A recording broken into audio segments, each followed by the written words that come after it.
Bom dia, queridos irmãos. Um bom sábado para todos vocês. Muito obrigado a Bruna, que nos trouxe essa música, esse hino, que nos faz lembrar que, independente do desafio que enfrentamos, Deus está conosco, nos dá fé para enfrentarmos as montanhas e para sermos vitoriosos. Deus já conquistou a vitória. Precisamos nos apropriar dela. Hoje é um lindo dia de sábado. Agradeço ao pastor Gilson, a Igreja do NASP São Paulo, pelo convite. É muito bom voltar a este lugar. Eu estudei nesse lugar muitos anos atrás, não vou nem falar o tempo, mas hoje é um dia especial, porque além de ser sábado, e de eu estar tendo o privilégio de ocupar o púlpito, hoje é dia 11 de julho. Eu não sei se a minha esposa vai se lembrar, mas 30 anos atrás, exatamente no 11 de julho de 1990, nós estávamos começando a namorar.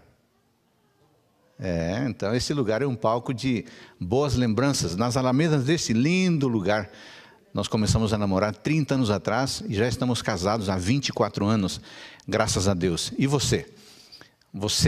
Quanto tempo você já tem de namoro com a sua esposa? Que bom, que bênção, né? Poder ter família. Que Deus abençoe você, sua esposa, seus filhos, toda a família que você construiu pela graça de Deus.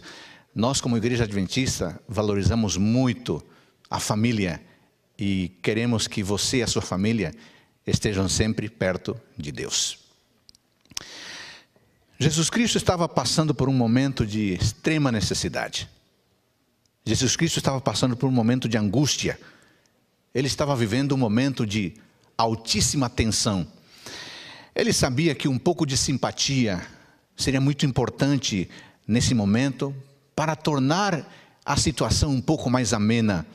Por isso, ele implora por um pouco de simpatia aos seus discípulos que estão com ele perto, especialmente Pedro, Tiago e João.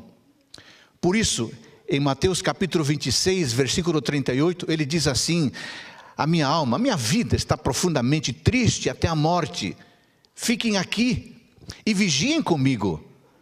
Fiquem aqui e vigiem comigo. Observe, o Senhor Jesus não pede aos discípulos que façam um longo debate teológico sobre a importância da sua morte. Não pede que façam um estudo exegético sobre aquilo que está ocorrendo naquele momento e o impacto de tudo isso para a humanidade. Isso é importante, mas naquele instante Jesus faz um pedido simples. Jesus Cristo pede a eles um pouco de simpatia, apenas um pouco de empatia. Ele não pede que seus discípulos orem em favor dos acontecimentos, porque aquele momento vai se tornar algo extraordinário para a raça humana. Não, ele simplesmente diz: amigos, a tristeza que estou sentindo é tão grande que é capaz de me matar. Por favor, fiquem aqui, vigiem um pouco comigo. Qual foi a resposta dos discípulos? A resposta foi desanimadora. E aqui está o verso central do nosso sermão de hoje, Mateus 26, 40. Voltando para os discípulos, achou-os dormindo. E disse a Pedro: então, nenhuma hora vocês puderam vigiar comigo? Nenhuma hora vocês puderam vigiar comigo? Jesus faz um apelo: fiquem aqui, vigiando comigo. A resposta dos discípulos: eles dormem. Fiquem aqui, vigiem comigo. A resposta dos discípulos: eles dormem. Quando a gente lê a Bíblia, irmãos queridos, temos que ler o que está escrito e também tentar entender por que aconteceu o que está escrito. A Bíblia é resumida, não traz todos os detalhes. É desafio do leitor da Bíblia, do estudante da Bíblia, entender. E eu quero estudar esse texto com vocês hoje. E eu começo perguntando: por que os discípulos dormem? Por que os discípulos dormem? Não está escrito por que os discípulos dormem, mas vamos estudar para tentar entender isso. A princípio, irmãos queridos, pode ser difícil entender como os discípulos poderiam dormir num momento tão importante. Pode ser difícil entender por que os discípulos dormem naquele instante tão essencial, não apenas para eles ou para Jesus Cristo, mas para a história de toda a humanidade. Mas uma análise mais detida, queridos irmãos, nos faz entender por que os discípulos dormiam em vez de vigiar. Acontece que os discípulos não entendiam plenamente a crise que estava se aproximando e pela qual Jesus passava naquele instante. Eles não souberam medir, não souberam compreender aquele momento especial. Eles sabiam que Jesus passara por muitos problemas com as autoridades. Eles haviam visto com seus próprios olhos as crises dos últimos dias, das últimas semanas, e as crises do tempo todo do ministério de Jesus. Mas sabe o que acontece? Eles disseram assim: não, Jesus Cristo é bom demais, Ele vai dar um jeito, Ele superou tudo, Ele alimentou multidões famintas, Ele curou as pessoas, Jesus vai dar um jeito. Eles sabiam que Jesus predissera o momento iminente, o desastre iminente, mas eles se recusaram a acreditar nisso. Por quê? Porque eles não estavam entendendo aquela situação. Eles sabiam que Jesus tinha planos, que tinha planos enquanto a sua missão. Ele queria pregar o evangelho para todo mundo, mas eles também sabiam, Jesus Cristo havia dito que o inimigo também tinha planos, mas não foram capazes de entender aquele momento. Durante aquela semana houveram eventos que os discípulos não haviam compreendido plenamente, porque os olhos estavam cegos para a situação que estavam vivenciando. Além do mais, os discípulos não haviam compreendido a importância da figura de uma pessoa chamada Judas, o traidor. Eles não faziam ideia de que naquele instante Judas estava tramando a venda do mestre e estava organizando um grupo que viria prender Jesus Cristo naquele lugar.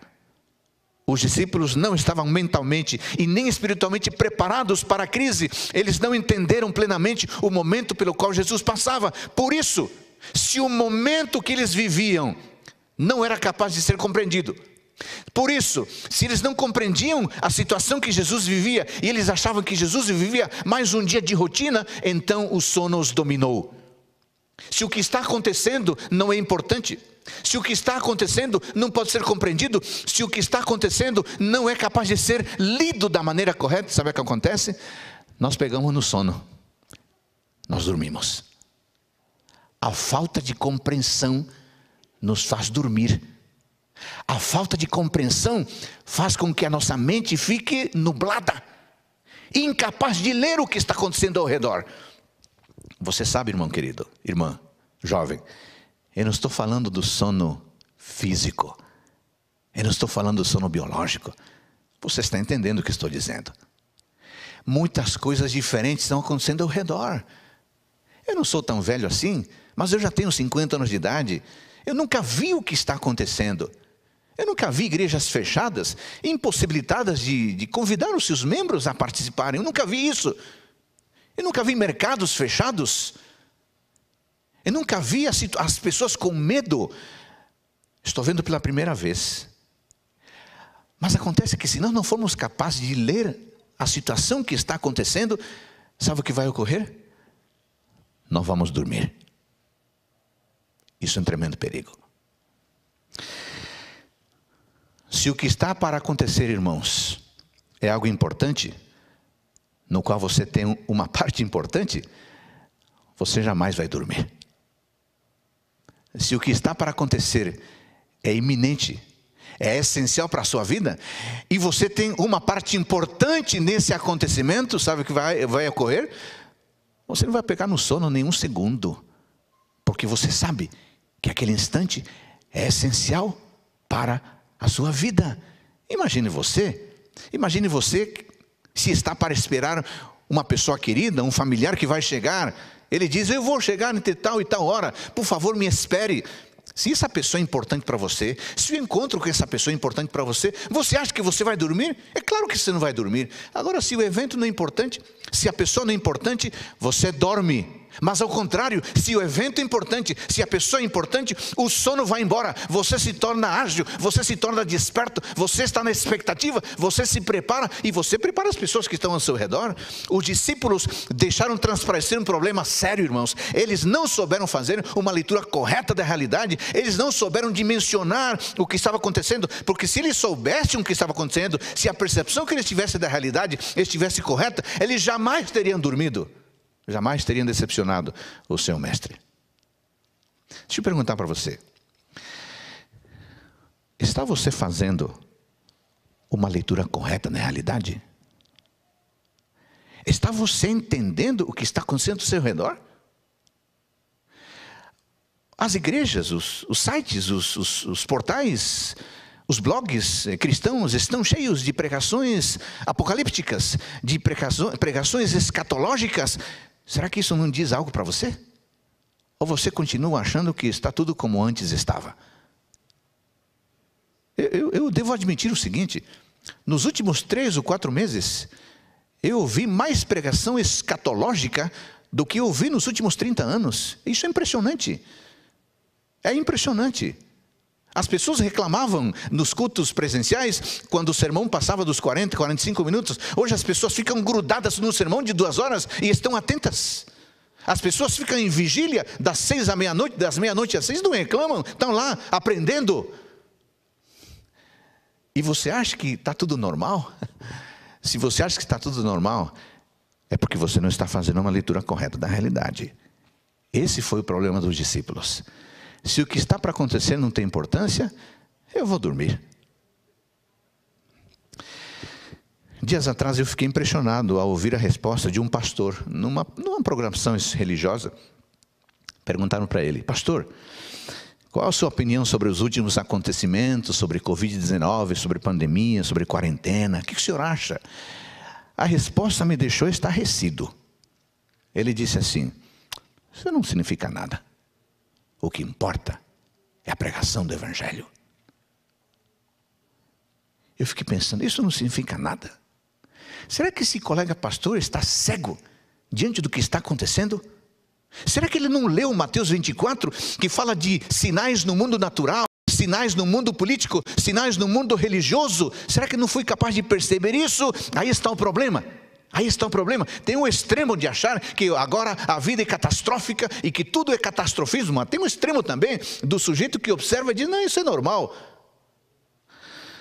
Quem faz uma leitura errada na realidade, assim como os discípulos, vai dormir.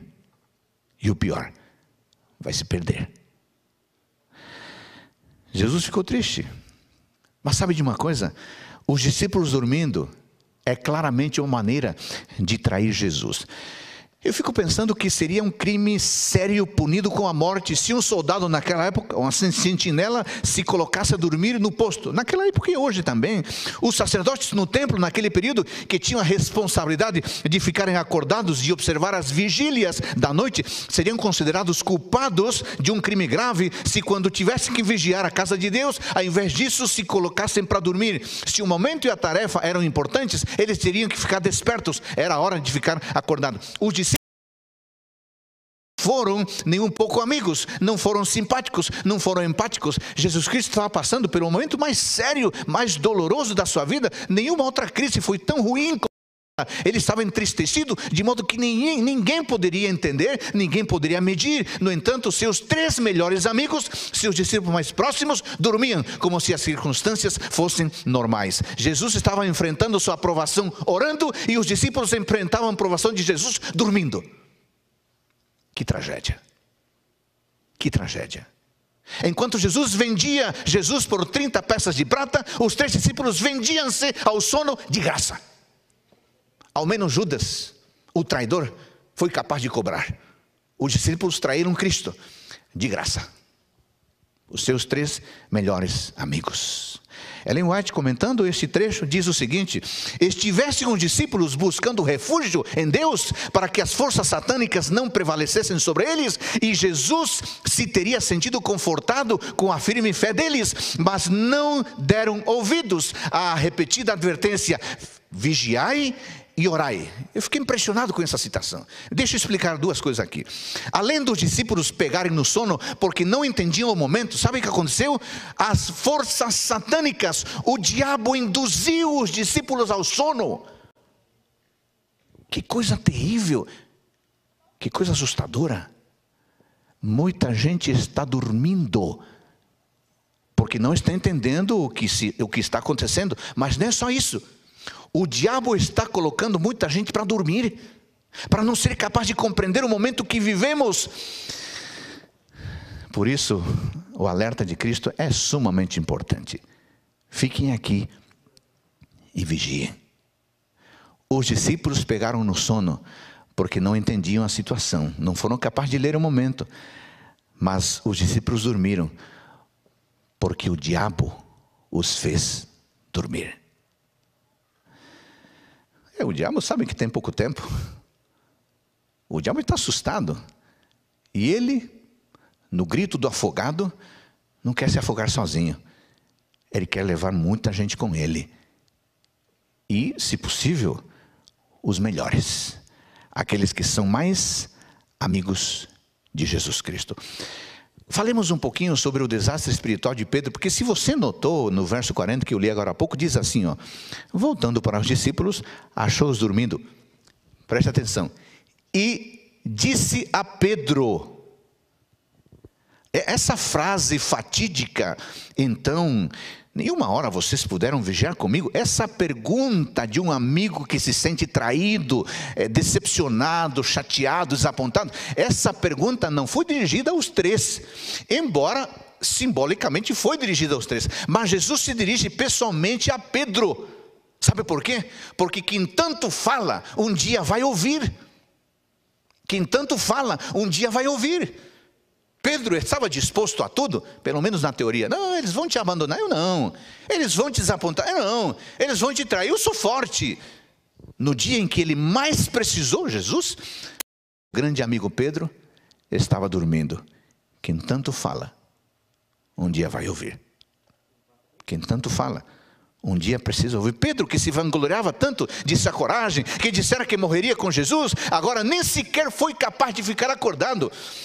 Sua coragem se limitava às palavras e às ações terrenas, mas a queda de Pedro, irmãos, o sono que o dominou, tem uma longa história.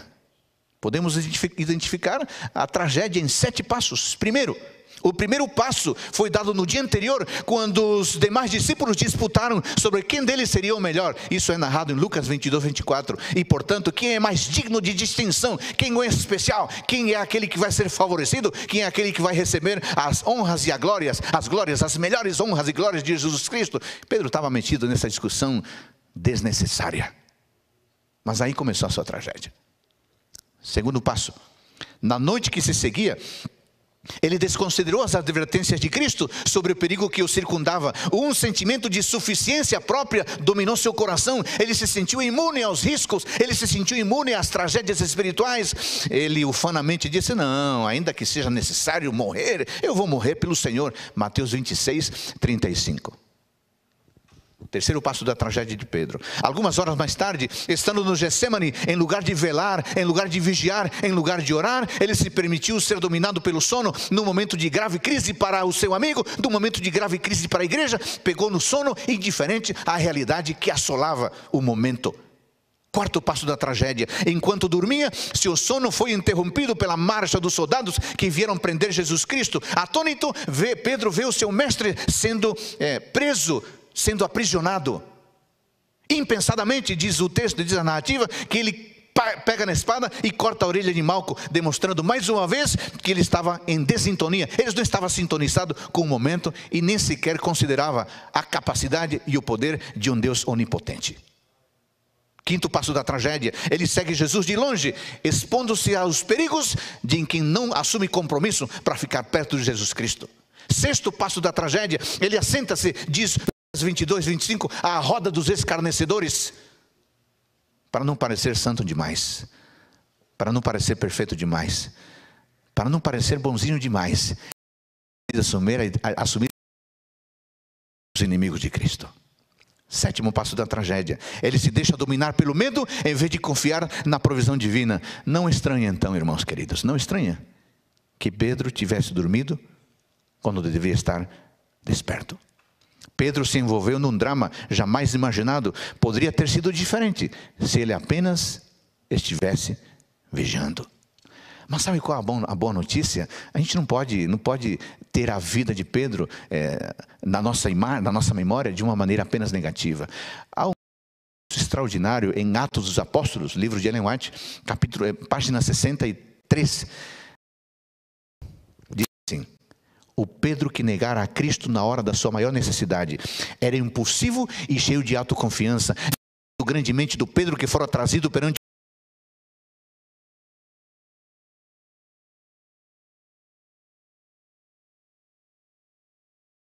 e sem confiança em si mesmo, estava cheio do Espírito Santo, e pelo auxílio deste poder, estava resolvido a remover a mancha de sua apostasia, honrando o nome que repudiara. Que bênção, né? Todos nós temos a chance de ficar despertos, depois que Cristo nos pegou dormindo. Mas atenção, queridos irmãos, os discípulos dormindo é uma analogia do estado da igreja. Os discípulos dormindo é uma analogia daquilo que pode acontecer com você e comigo. Claro, o que está escrito na Bíblia para o nosso ensino foi escrito. O que tem a ver você, eu, nós, com Pedro, Tiago e João dormindo? Tudo a ver. Os discípulos dormindo é uma analogia do estado de igreja. Os discípulos dormindo é uma analogia daquilo que pode acontecer com você e comigo. Sim, irmãos queridos, os 3 discípulos tornaram-se um exemplo do que pode acontecer à igreja. A igreja adventista do 7º dia. O sono deles ilustra muitas vezes aqueles que, tendo intimidade com Deus, dormem na hora que deveriam ficar acordados.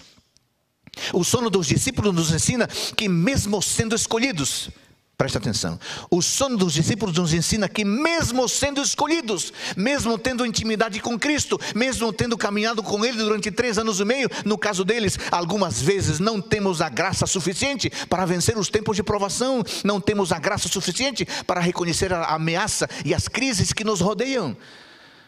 É importante que você pare, depois desses 3, 4 meses de um mundo que virou de pernas para o ar. É importante que você pare, que você analise sua vida, que você faça uma autoavaliação. Como é que você tem vivido? Como é que sua família tem vivido? Já se passaram mais de 100 dias em que o mundo nunca mais foi o mesmo, não voltará a ser o mesmo. Aliás, o mundo não é o mesmo desde o pecado de Adão e Eva. O mundo é cada vez pior. Mas depois de fevereiro deste ano, o mundo ficou um pouco pior ainda. O que fazer? Talvez você esteja perguntando: pastor Adolfo, eu já vi essa autoavaliação, eu estou preocupado, o que eu faço? A Bíblia tem resposta para tudo. E a resposta para essa pergunta, o que eu faço, está no verso 40. No verso 41, vigiem e orem, para que não caiam em tentação. Vigiem. Essa é a primeira resposta. O que é vigiar, irmãos? Na Bíblia, vigiar tem diversos significados, dependendo da palavra usada. Mas aqui em Mateus 26, 41, a palavra vigiar, do grego gregoreo, significa estar desperto. Significa estar alerta. Significa estar o tempo todo vigilante. Significa estar atento ao que está acontecendo ao redor. Jesus Cristo diz para os discípulos que se eles quisessem vencer a tentação, precisavam estar vigilantes, deveriam estar acordados. É claro que é necessário ficar acordado do ponto de vista biológico, para ter condições de raciocinar, para ter condições de escolher, para ter condições de não ser enganado. Seria muito fácil alguém tramar algo contra nós se nós estamos dormindo. Seria muito fácil alguém nos enganar em algum negócio se nós estamos dormindo. Todavia, uma pessoa pode estar acordada fisicamente, biologicamente, e ainda assim sucumbir à tentação. Por isso, o que o texto está dizendo não está se referindo ao sono biológico, ao sono físico, porque uma pessoa pode estar fisicamente atenta, mas isso não garante que ela vença a tentação. Sabe por quê? Porque vencer a tentação, ser vitorioso sobre a tentação, não é uma questão física. Ser vitorioso sobre a tentação é uma batalha espiritual.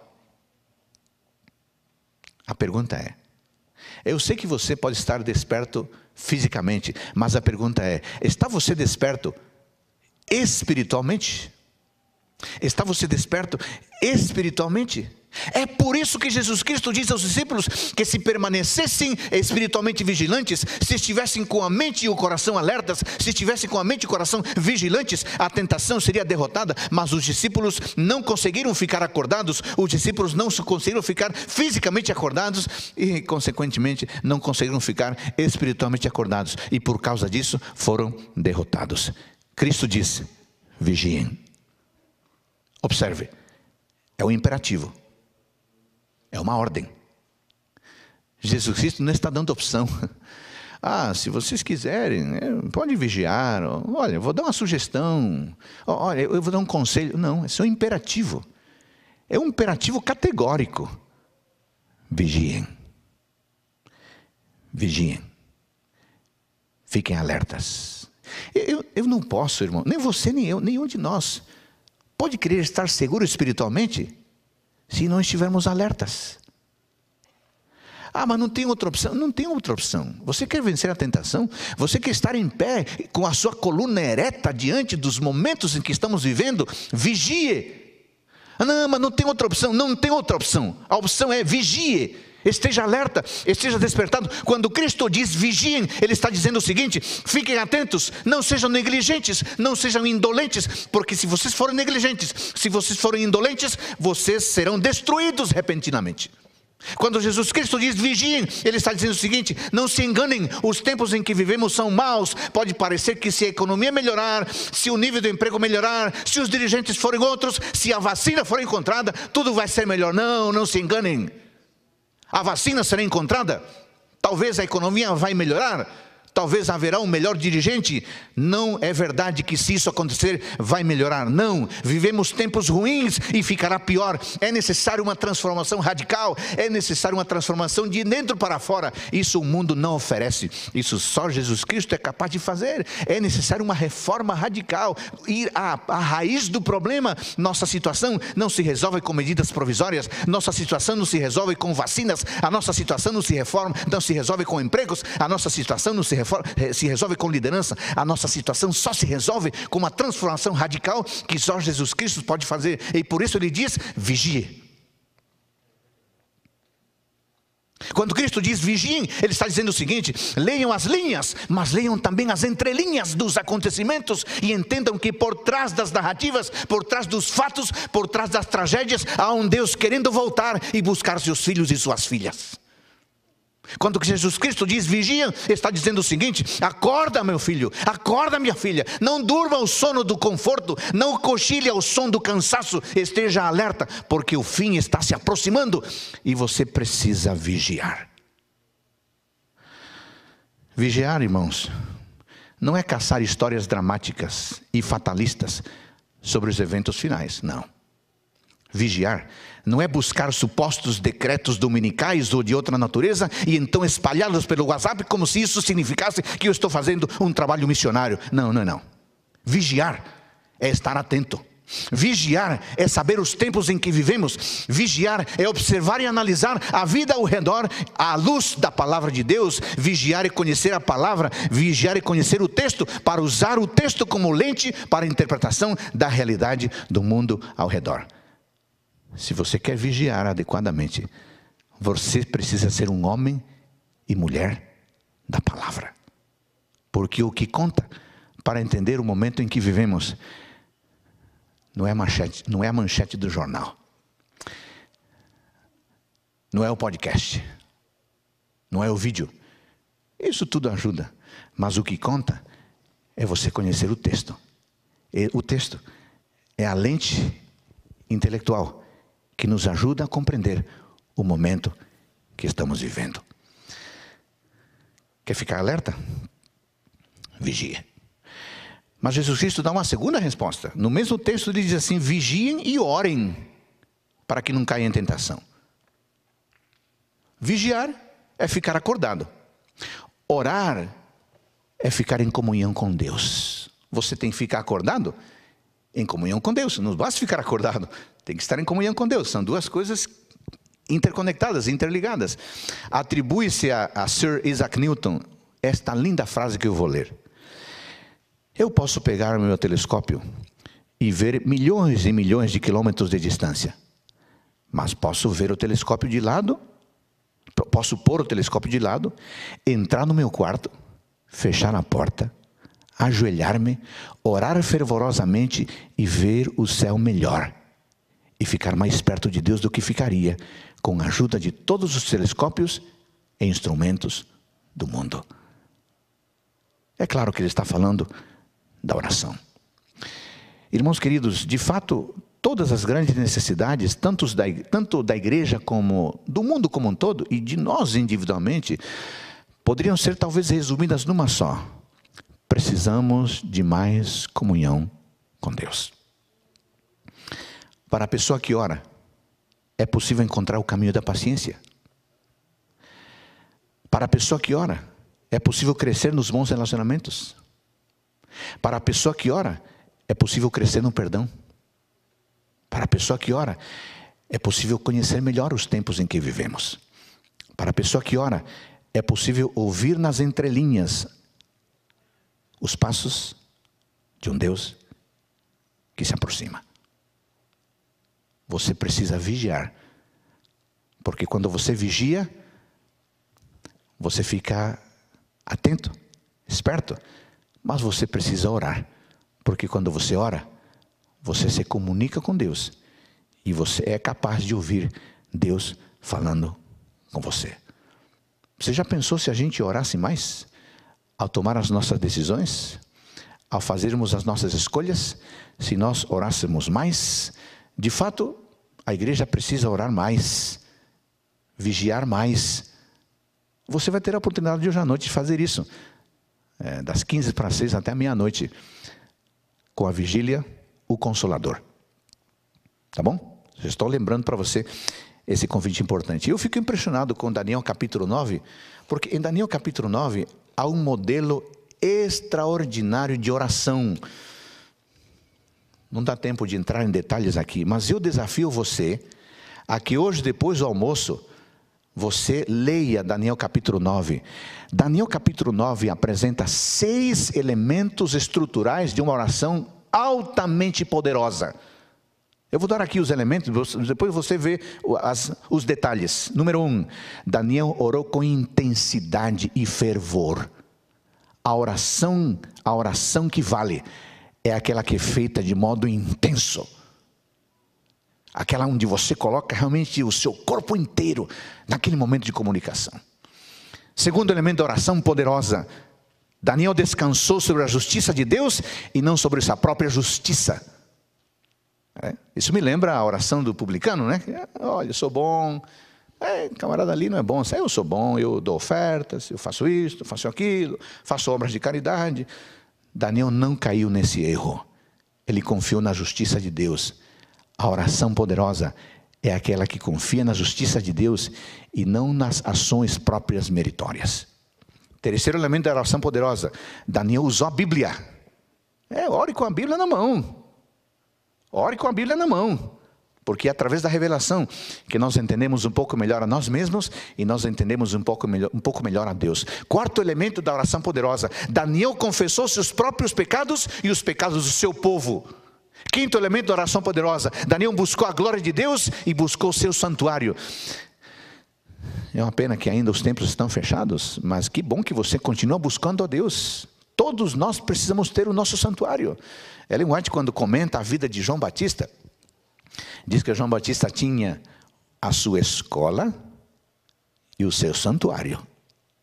E interessante que Ellen White diz que o deserto onde João Batista morava era sua escola e seu santuário. E eu estudei um pouquinho isso e eu cheguei a uma conclusão. A escola para alimentar a mente, o santuário para alimentar o espírito. Uma religião completa, né? Uma religião inteligente, mas uma religião espiritual. Esse tipo de oração de Daniel. E sexto elemento, componente da oração poderosa de Daniel. Daniel reclamou o cumprimento das promessas divinas. Quando você fala com Deus, quando você tem intimidade com Deus, quando você se comunica com Ele como se Ele fosse seu grande amigo, você acaba adquirindo a confiança suficiente para dizer: Deus, o Senhor prometeu isto. O Salmo 34:7 diz que o Senhor vai me dar companheiros espirituais, que o anjo vai se acampar ao redor dos que o temem. Eu tenho temido ao Senhor, a minha família tem andado nos seus caminhos. Nós estamos precisando da companhia dos seus anjos poderosos. Por favor, eu estou lhe pedindo, Senhor meu amigo, eu preciso dos anjos comigo. Daniel reclamou o cumprimento divino. Essa foi uma oração tão poderosa que você sabe o que aconteceu, né? O anjo Gabriel veio repentinamente voando e disse: Daniel, quando você começou a fazer as suas súplicas, sabe o que aconteceu? Deus me enviou para responder a sua oração, porque Deus ama muito você, Daniel. Então eu lhe trouxe a resposta. Daniel 9:23. Que espetacular, que extraordinário. Aqui está um modelo de oração, de oração poderosa. Orar com fervor, confiar na justiça de Deus, usar a Bíblia, confessar os nossos pecados, buscar a glória de Deus e implorar o cumprimento das promessas divinas. Quais são os benefícios da oração? São muitos, mas eu queria colocar apenas 2 aqui. Primeiro, a oração nos coloca em contato com Deus. A oração nos permite falar com Ele. Isso é fundamental. E em segundo lugar, a oração distribui o poder de Deus. Deus tem muita coisa para nos dar, mas Ele só vai dar essas coisas boas àqueles que conversarem com Ele em intimidade. Então, o convite está feito. Deus quer falar com você para se comunicar com você, para fortalecer você. E também Ele quer se comunicar com você para lhe dar as bênçãos que Ele tem para lhe dar. Nós estamos caminhando para o fim do nosso sermão de hoje, mas eu selecionei alguns pequenos textos de Ellen White sobre a importância de vigiar e orar. Permita-me ler esses textos. No Conselho para Pais, Professores e Estudantes, na página 293, ela diz assim: vigiem e orem. Esta é uma recomendação muitas vezes repetida nas Escrituras. Na vida dos que obedecem a essa recomendação, haverá uma corrente interior de felicidade que beneficiará a todos que com ele entrarem em contato. Os que são de disposição azeda e impertinente se tornarão suaves e brandos. Os que são orgulhosos se tornarão mansos e humildes. Sabe como? Vigiando e orando. Ela também diz assim, no Cristo em seu santuário, página 119: solenes são as cenas ligadas à obra final da expiação, importantes são os interesses nela envolvidos. O juízo ora se realiza no santuário celestial. Há muitos anos esta obra está em andamento. Breve, ninguém sabe quão breve passará ela aos casos dos vivos. Na augusta presença de Deus, a nossa vida deve passar por exame. Isso significa, irmãos, que temos que vigiar e orar. Ela diz também no livro Lugares Celestiais, página 279: vigiai em relação à discreta aproximação do inimigo, vigiai quanto aos velhos hábitos e inclinações naturais, para que não se imponham em vocês, forçai-os a recuar. Vigiai os pensamentos, vigiai os planos, para que não se tornem egoístas. Vigiai sobre as pessoas que Cristo comprou com o seu sangue. Vigiai por oportunidades para lhes fazer o bem. Ela diz também assim no livro Testemunhos, volume 5, página 409: na advertência vigiai e orai, Jesus indicou o único procedimento seguro. Escutou isso? Na advertência vigiai e orai, Jesus indicou o único procedimento seguro. Eu disse no início do sermão que quando Jesus disse para os discípulos assim: vocês não foram capazes de vigiar sequer 1 hora comigo. Eu disse que Jesus não tinha pedido que eles fizessem um estudo teológico, e com isso eu não desmerecia o estudo teológico. Eu disse que Jesus não tinha pedido para fazer uma exegese, e com isso eu não desmerecia a exegese. Eu sou teólogo, sou professor de teologia, não estou desmerecendo isso, mas estou chamando sua atenção, inclusive por isso que Ellen White está dizendo: se quisermos enfrentar bem com a coluna espiritual ereta os dias que vivemos, precisamos fazer mais o seguinte: vigiar e orar. Porque é o ato de vigiar e orar que vai direcionar a nossa compreensão do momento em que vivemos. Ela continua dizendo: conhecendo a sua incansável vigilância, não durmamos, pois o diabo está desperto, está acordado, está tramando contra nós. Como é que nós podemos dormir então, se o diabo está desperto? Ela diz assim no Testemunho Seleto, volume 1, página 340: vigiai e orai por hoje. Vigiai e orai por hoje. Em Deus obtende vitória por hoje. Sabe o que significa isso? O ato de vigiar e orar não serve para amanhã. Ele serve para agora. Não, mas eu vigiei faz 2 semanas. O prazo já está fora de validade. Você tem que vigiar hoje. Você tem que orar agora, para a vitória de hoje. Não, mas eu fiz uma vigília, pastor Gilson, no mês passado. Não serve mais. Tem que vigiar agora. Vigiai e orai por hoje. Em Deus obtende vitória hoje. E ela diz, as nossas circunstâncias e ambiente, as mudanças que diariamente surgem ao nosso redor, e a palavra escrita de Deus que discerne e prova tudo, estas coisas são suficientes para nos ensinar o dever e o que nos cumpre fazer dia após dia. Quando foi a última vez que você orou? Faz tempo, né? Você precisa voltar, porque os tempos que vivemos são desafiadores. Eu quero terminar, irmãos, chamando sua atenção para alguns pontos bem rápidos. Primeiro, enquanto Jesus Cristo foi vitorioso pelo exercício espiritual, os discípulos foram derrotados por sua preguiça espiritual. Irmãos queridos, os tempos em que vivemos exigem pessoas alertas, pessoas comedidas, pessoas diligentes espiritualmente. Quem está dormindo vai se perder.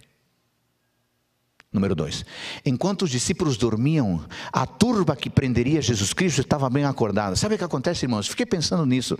Muitas vezes, enquanto nossos inimigos estão bem acordados, nós simplesmente estamos dormindo.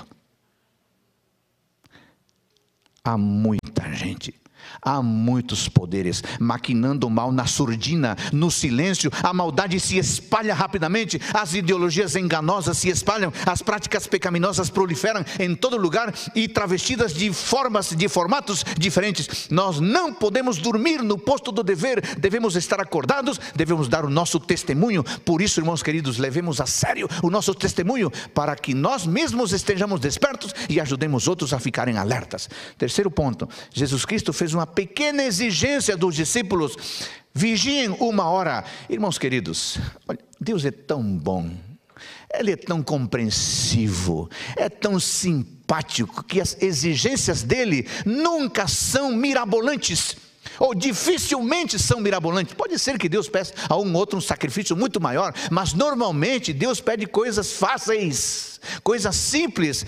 Gente, estou triste, vocês poderiam vigiar comigo? Aí quando ele volta, vocês não poderiam vigiar nem 1 hora. Deus não pede coisas extraordinárias.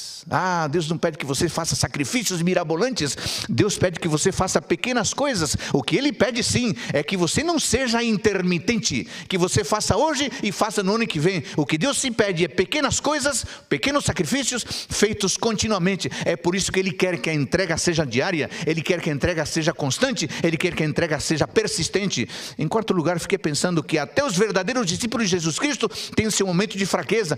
Pastor, eu estou tranquilo, eu sou membro de igreja faz 40 anos, eu sou membro de igreja desde o berço, eu nasci na igreja, eu conheço tudo. Cuidado. Pedro, Tiago e João eram os discípulos mais próximos de Cristo, e até eles dormiram. Fiquemos atentos. A Bíblia diz: aquele que pensa estar firme, cuide para não cair. Cuide para não cair. Certamente, se os discípulos tivessem orado, não teriam fugido e não teriam desapontado o seu mestre. E finalmente, enquanto os discípulos fizeram tamanha descortesia com Jesus, Jesus os tratou com ternura. Não lhes desculpou a falha, mas os tratou com bondade e com compreensão. Pode ser que você esteja admitindo que você falhou mesmo, que estava dormindo, mas que você quer ficar acordado, acordada. Que bom que você está tomando essa decisão. E saiba que Jesus não está olhando para você com um olhar de condenação. Ele está olhando para você com um olhar de salvação. Irmãos, deixa eu falar para os juvenis. Eu sei que tem alguns juvenis que são ligados em sermões escatológicos. Garotos de 10, 11 anos. Eu fui professor muitos anos. A minha esposa também foi professora muitos anos de ensino fundamental, nível 2. Deixa eu falar para os meninos e meninas de 10, 11, 12 anos, 9. Deixa eu perguntar para você. Você está vigiando? Você está orando? Você está acordado? Que bom, menino. Que bom, sabe por quê? porque você está preparado para enfrentar os dias finais da história do mundo. Deixa eu falar para os adolescentes, você que já tem 14, 15, 16, está no ensino médio. Você está vigiando? Você está orando? Que bom, porque você está preparado, preparada para os dias que vivemos. Deixa eu falar para os jovens universitários. Você está vigiando? Você está orando? Que bom, então você está preparado, preparada para os dias que vivemos. Deixa eu falar para os irmãos adultos, aqueles que já caminharam uma longa jornada, e até aqueles que têm cabelos brancos. Você está vigiando? Você está orando? Que bom, você pode enfrentar bem os dias que estamos vivendo. Eu queria terminar fazendo me permite fazer uma releitura de Mateus 26:40, numa leitura ideal, daquilo que eu gostaria de ler, e eu acho que seria o gosto da igreja. Eu queria ler Mateus 26:40 da seguinte forma: E voltando para os adventistas do sétimo dia, Jesus os achou acordados e lhes disse: Que bom que vocês puderam vigiar e orar comigo. Sejam bem-vindos ao meu reino. Amém. Eu quero convidar a Bruna para cantar uma mensagem musical. E enquanto ela canta, eu queria que você lembrasse das palavras de Cristo. A importância de vigiar, a importância de orar, para compreender corretamente e enfrentar corretamente os momentos que vivemos. Ouçamos.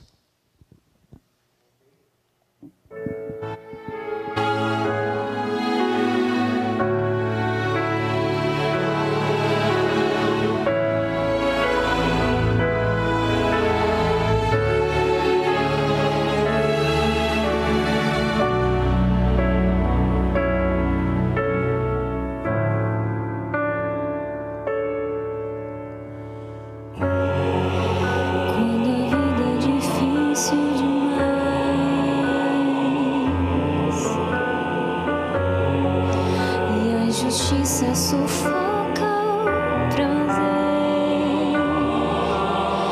Venho a Cristo em busca de paz, e nele encontro razão para viver. Às vezes eu lamento a sorte que tive,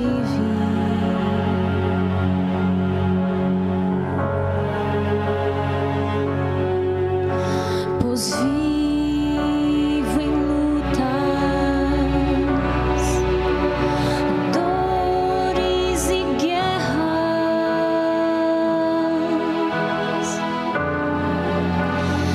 mas eu sei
que o estou que verei ao meu Deus.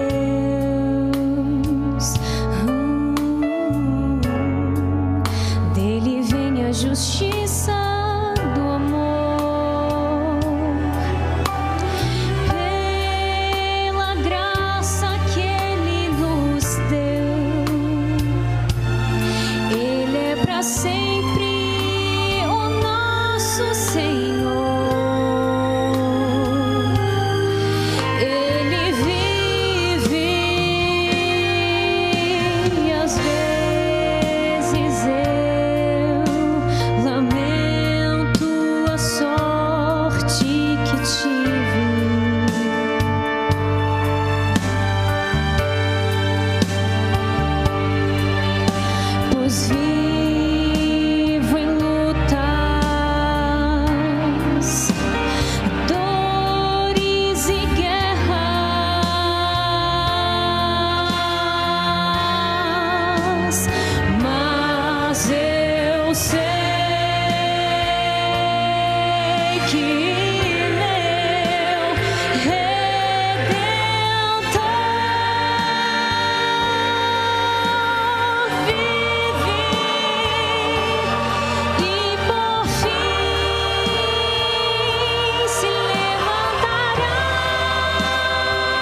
vivo, Jesus Cristo está vivo, se levantará, Ele virá. Mas para isso você precisa ficar atento, tem que estar vigiando e orando. Aliás, quero lembrar a você que hoje à noite há um compromisso, certo? Das 17h45 até a meia-noite, vamos estudar sobre aquele que é capaz de nos manter vigiando e em oração. Quem que é? Resposta certa, o Espírito Santo. Vamos apresentar 5 ou 6 temas muito bons sobre o Espírito Santo. Também terei o privilégio de apresentar um tema. Eu vou falar sobre quem é o Espírito Santo. O que a Bíblia diz sobre ele? Ele é Deus, que provas nós temos, qual a natureza dele, ele é Espírito mesmo, porque ele é chamado de pomba, de fogo, de água. Essas figuras vamos estudá-las e certamente você vai aprender mais sobre aquele que é capaz de manter você vigiando e orando. Vamos orar. Obrigado, querido Deus, porque nesta manhã, mais uma vez, a Tua palavra falou no nosso coração. Obrigado, Pai, pela advertência de Jesus Cristo, pelo exemplo dos discípulos que nos mostra a necessidade de vigiar e orar, entendendo o momento que vivemos. Pai, a situação está muito diferente. De repente, de janeiro para cá, o mundo não é mais o mesmo. E não é a figura de linguagem, não. O mundo mudou realmente de uma maneira surpreendente. E sabemos que assim será à medida que o tempo passar. E sabemos que os dias finais serão muito mais rápidos, senão ninguém aguentaria. Queremos levar a sério a advertência de Cristo. Não queremos desapontar Jesus Cristo. Não queremos que Ele nos encontre dormindo, enquanto Ele está intercedendo, a gente dorme o sono dos relaxados. Não. Queremos ficar acordados, vigiando e orando. Por isso apelamos ao Espírito Santo, para que Ele mantenha o nosso coração aceso, desperto, alerta, para que nós e os que estão ao nosso redor sejam mantidos acordados. Afinal, Deus está preparando o retorno do seu Filho Jesus Cristo. E isso acontecerá em breve. E nós queremos fazer parte desse grupo que vai dizer: aí está o nosso Salvador, a quem esperávamos. Ele vai nos redimir. Que essa certeza seja renovada a cada instante em nossa vida. Nas crianças, nos juvenis, nos adolescentes, nos jovens, nos anciãos, nos homens e mulheres. Que o teu povo se prepare e prepare outros para a vinda de Jesus.